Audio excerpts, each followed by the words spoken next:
자, 영업이익 같은 경우에는 지금 35억 원에서 점차적으로 늘어나서 4분기 때는 443억 원이 늘어났다. 요것만 보더라도 BH는 아이폰 매출이 정말 크구나 라는 것을 우리가 확인할 수가 있었습니다. 물론 1, 2분기 같은 경우에는 코로나라던가 여러가지 이유 때문에 안 좋은 악재였지만 그럼에도 불구하고 하반기에 스마트폰의 이제 판매량이 늘어나면서 거기에 따라서 같이 늘어나고 있다라고 보시면 되는데요. 여기서 우리가 주목할 부분은 전망치 대비해서 분기 대비해서는 이 3분기에서 137%가 상승한 모습을 보였고요. YOY 전년도 대비해서는 4분기 때 84.1%가 올라간 모습을 보였습니다. 이 전망치를 보고 이 전망치보다 높게 나오면은 거기에 따라서 우리가 주가에 대해서 대비를 할 수가 있기 때문에 대비를 하자라는 것을 계획을 세울 수가 있겠죠. 요거는 2020년도 10월 21일 하나투자증권에서 제가 발췌를 한 내용입니다. 내년은 어떨 것인가 라고 궁금해하시는 분들을 위해서 제가 연도별 추정도 같이 올렸어요. 2019년도에는 630억 원에서 그 다음 연도에는 750억 원이 되었는데 그리고 그 다음에는 영업이익이 1110억이 될 것이다. 2019년도에 대비해서는 거의 2배가 올라갔기 때문에 이 주가의 흐름은 2019년도 대비해서는 이만큼 상승이 나올 수도 있겠다. 물론 영업이익이 2배가 나온다고 해가지고 주가가 똑같이 2배가 나오고 그런 건 아니지만 그럼에도 불구하고 그만큼의 여력은 있을 수 있다. 21년도 우리가 주의 깊게 바라볼 수가 있겠다. 저는 그런 생각은 하긴 해요. 코로나 관련된 주들은 대다수 내년에 좋다라는 전망치가 굉장히 많거든요. BH도 마찬가지라고 생각을 합니다. 이제 시장 점유율에 대해서 한번 보도록 할게요. 일단은 BH 같은 경우에는 1999년도에 만들어진 기업이고요. 주요 고객사를 보면은 삼성, LG, LG도 들어가는구나. 그리고 애플, BOE 이렇게 해가지고 소니도 들어가고 샤오미도 들어가고 우리가 알 법한 기업들은 다 들어가는 것 같아요. 네, 화웨이도 정말 눈에 많이 띄죠. 이런 기업들에게 납품을 하는구나 라는 것을 우리가 확인할 수가 있었습니다. 자, 그러면은 이 시장 점유율 추이를 한번 볼게요. 아니, 알뜰맨 왜 이렇게 많이 했어? 보기 헷갈리게 라고 생각할 수가 있는데 저는 일부러 2017년도부터 넣었어요. 요거는 전자공시에 나와 있는 내용입니다. 딱 보더라도 주황색이 역전을 했네? 그것도 크게 역전을 했네? 자, 이건 억원입니다. 시장 점유율 추이를 한번 보니까 인터플렉스는 2017년도에 8,055억 원의 매출을 발생시켰고 2등으로 BH가 이제 6,983억 원으로 뒤따라가고 있었어요. 그런데 2018년도에는 이게 완전히 역전이 되었어요. 인터플렉스가 쭉 내려갔고 거기서 BH가 치고 올라간 모습을 보였거든요. 근데 이 흐름은 2019년도에도 유지가 됩니다. 인터플렉스보다 BH가 더 시장 점유율을 많이 하고 있다라는 것을 물론 따라오기는 했으나 그래도 1위다 라는 것을 우리가 이 표를 통해서 확인할 수가 있는데요. 요거는 전자공시에서 여러분들 확인할 수가 있습니다. 그 다음에 이제 최근 이슈에 대해서 제가 말씀을 드릴게요. 자, 이거는 2020년도 10월 19일 브릿지 경제에서 제가 말씀을 드리는 건데요. 저는 이게 맞다고 생각하지 않기 때문에 여러분들께 제 생각은 이렇습니다. 여러분들 이거 고지고대로 믿지 마시고 여러분들이 공부를 좀 해보세요 라는 관점에서 제가 이 이슈를 가지고 온 겁니다. 그러니까 여기 기사의 내용 같은 경우에는요, 아니 왜 뜬금없이 이거를 갖다 붙였냐라는 것이 저는 조금 약간 의문이었어요. KMW가 5G 장비주인 거는 맞아요. 그러면은 차라리 다른 5G 관련된 장비주라던가 솔리드라던가 이런 거를 써주는 게 낫지 않았나? 왜 여기 이렇게 LG 디스플레이라던가 BH라던가 이노텍을 여기다 같이 붙여놔가지고, 물론 여기 이 기사의 내용에는 이노텍이 5G 관련 줍니다. BH가 5G 관련 줍니다. 이렇게 직접적으로 써있지는 않아요. 그런데 첫 내용에 5G 수혜주가 주목을 받을 것이다. 이게 왜 그러냐면은 트럼프와 그리고 민주당의 조 바이든이 지금 5G 관련돼서 공약을 둘 다 같이 내세웠기 때문에 예전에는 트럼프만 내세웠지만 지금은 이제 바이든도 같이 그런 공약을 내세웠기 때문에 5G가 대세로 자리매김을 할 것이다. 이 의견에서는 굉장히 동의. 그런데 왜 한국거래소에 따르면은 이렇게 해서 장마감을 했다? 여기엔 또 이렇게 썼어요. 그 연초 대비 상승률이 저조한 BH는 스마트폰 디스플레이용 핵심 부품을 공급한다. 그러니까 여기는 잘 설명했어. 여기는 잘 설명하셨어요. 그런데 5G 주목 받았다 하면서 그리고 다시 아이폰 12를 넘어가요.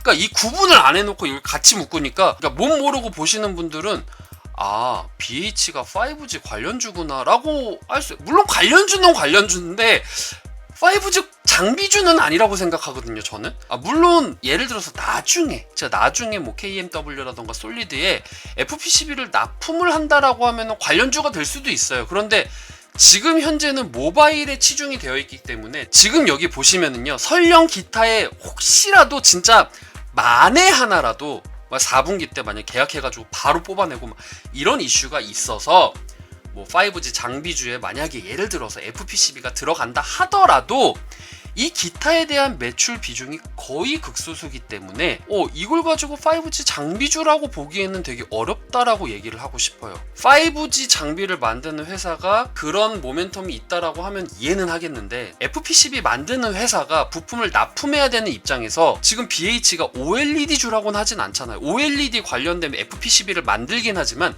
OLED 주라고는 안 하잖아요. 그런 관점에서 봤었을 때는 이건 지극히 제 개인적인 생각입니다. 제가 이렇게 조심스럽게 말씀드리는 이유는 뭐 어떤 전문가님은 이걸 가지고 5G 장비주라고 말씀을 하시는 분들도 계시대요.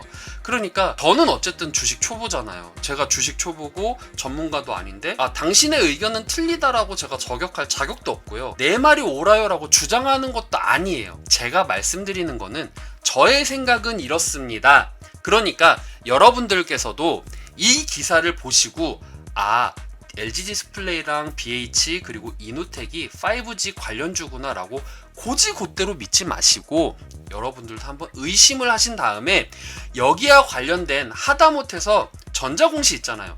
전자공시를 보시던 아니면 저처럼 레포트를 보시던 해서 5G 장비가 들어가는 게 있다라고 하면은 여러분들께서는 그래 5G 장비주 맞구나 라고 생각하시는 거고, 아니면 저처럼 아니다, 이 BH는 RF 모듈이 들어가기 때문에 이 RF 모듈에 관련된 FP12가 들어가는 거지 이게 5G 장비로 5G를 만들어내고 받고 이런 관점은 아니다 라고 생각을 하기 때문에, 물론 안테나는 안테나예요. 안테나 모듈이기 때문에 안테나긴 안테나인데, 제가 아까 전에도 말씀드렸고 계속적으로 말씀드렸지만 그럼 5G 폰은 5G 장비주냐? 이렇게 말하고 싶은 거죠. 그러니까 제 관점은 그래요. 제 관점은 그러니까 여러분들께서 공부를 하시고 여러분들의 맞는 투자 포인트를 만들어 나갔으면 좋겠다라는 관점에서 제가 시간을 많이 할애해서 말씀을 드리는 겁니다. 제가 막 주장하는 거 아니에요. 그렇게 말씀을 드리는 겁니다. 좀 그래요. 네. 어쨌든 여기서 호재로 볼 수 있는 거는 아이폰 12 시리즈의 출하량이 7,500만 대로 전작 대비 10%가 증가가 되었고, 바이든 역시 5G 정책을 준비하고 있다. 요거는 굉장히 큰 모멘텀이라고 보시면 되겠습니다. 그리고 이 기사에서는요, 이 아이폰 출하량이 10% 증가함으로 인해서 우리가 이제 좋게 바라볼 수 있는 게 LG 이노텍과 BH가 있는데, 이 BH 같은 경우에는 내년에 좋은 흐름도 있기 때문에 BH가 최선우주라고 생각한다라는 그런 기사였습니다.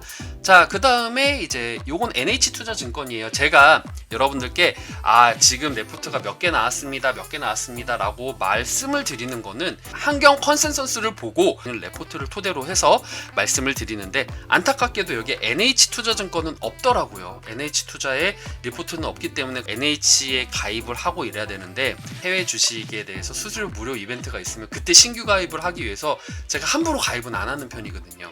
그렇기 때문에 제가 NH투자증권에 관련해서 리포트를 좀 쉽게 가져오지 못하는 점은 정말 죄송하게 생각을 하고, 그래서 기사를 제가 대신 가져왔습니다.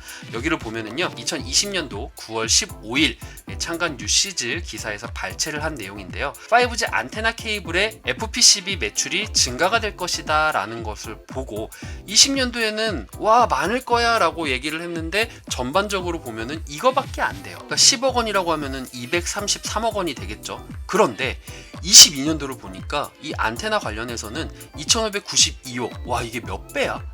그러면은 2022년도에도 정말 좋은 모멘텀이 일어날 수 있겠구나라고 볼 수가 있는 것이죠. 이렇게 내용을 보니까 21년도 북미 고객사의 5G 스마트폰 출시가 폴더블이 내년에 더 크게 확대가 될 것이기 때문에 이에 따라서 수혜가 일어날 수 있을 것이다. 고객사의 OLED 디스플레이의 채택 모델과 모델 출하량 확대로 인해서 FP12의 물량은 내년에 10.5% 증가가 될 것이다. 그래서 21년도부터는 쭉쭉쭉쭉 올라갈 것이다 라고 이렇게 예상을 한 거예요. 그리고 여기 기사에서는 3분기 같은 경우에는 YOY 마이너스 25.7%로 감소가 될 것이다 라고 예상을 했네요.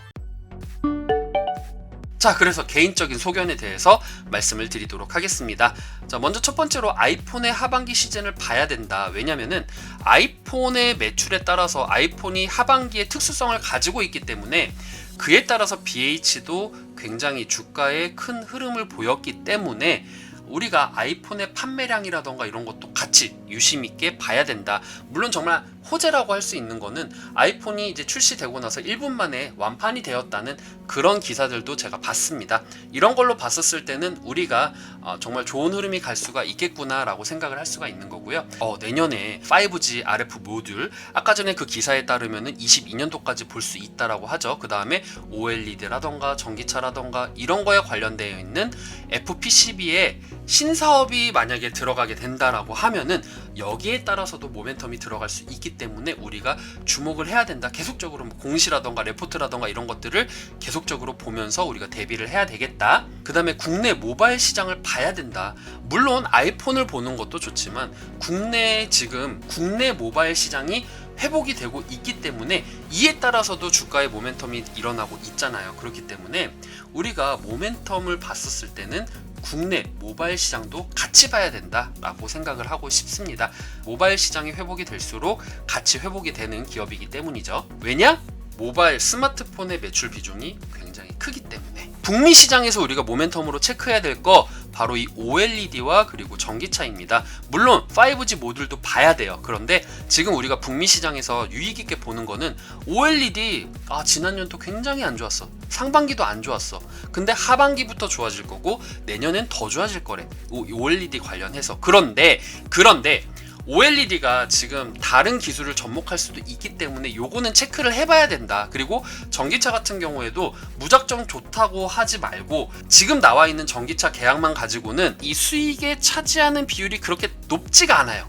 그렇기 때문에 고객사를 뚫는 그런 모습들을 보면서 우리가 주가가 2017년도처럼 올라갈 수 있겠구나 라고 생각을 할 수가 있는 것이죠. 그렇기 때문에 우리가 북미 시장 무조건 좋다라고 생각하지 말고 이런저런 지뢰가 있으니까 요거 한번 찾아보자, 돌다리 두들겨 가면서 우리가 확인해 보자 라는 관점에서 제가 말씀을 드리는 거고요. 이 마지막으로 제일 중요한 거, 요거는 제 개인적인 생각이고 이게 아니라고 생각하는 사람은 아니라고 생각을 하고 그래 알뜰맨 말을 들어보니까 나도 한번 공부를 해봐야지 라는 관점에서 공부를 하실 분들은 공부를 하시라는 관점에서 제가 말씀을 드리는 겁니다. 자, 미 대선으로 인해서 5G 모멘텀이 올라가는 건 맞아요. 그런데 제가 봤었을 때는요, 장비주들이 오른다고 이 BH가 같이 오를 것 같진 않아요. 같이 따라 올라갈 것 같진 않아요. 차라리 지금 아이폰이 잘 팔린다라던가 아니면 퀄컴의 밸류체인이 될 수 있으니까요. 퀄컴에 지금 공식적으로 5G 모듈이 들어가 있기 때문에 거기에 따라서 직접적으로 수혜를 볼 수는 있겠지만 장비주는 아니라고 생각을 해요. 그러니까 5G와 관련은 돼 있어. 왜냐면 스마트폰의 안테나 모듈이기 때문에. 그런데 제 관점에서는 장비주는 아닌 것 같다. 왜냐면은 OLED FPCB라고 해가지고 BH가 OLED 기업은 아니잖아요. 그런 관점에서 봤었을 때는 장비주는 아니고 이제 스마트폰에 대한 핸드셋 관련주다. 저는 그렇게 생각을 하고 싶습니다. 큰 종목, 이 큰 군을 보자면 저는 BH는 5G 장비라기보다는 핸드셋이다. 저는 그렇게 설명을 해드리고 싶어요. 우리가 시장 업황 전체적인 레포트를 볼 때는 5G 레포트를 보는 게 아니라 핸드셋 리포트를 보는 게 저는 좀 더 맞다고 생각을 합니다. 그렇기 때문에 여러분들 공부 한 번쯤 해보고 여러분들 나름의 투자 포인트를 잡아가시기를 진심으로 기원하겠습니다. 자, 이렇게 해서 오늘 BH 기업 분석 해봤는데요. 여러분들에게 큰 도움이 되기를 진심으로 기원합니다. 오늘 영상 정말 유익했다 생각되시는 분들은 하단에 구독과 좋아요 눌러주시면 진심으로 감사드리겠습니다. 저는 그럼 다음에 알찬 기업 분석 가지고 여러분들 찾아뵙도록 하겠습니다. 그럼 여러분들 안녕!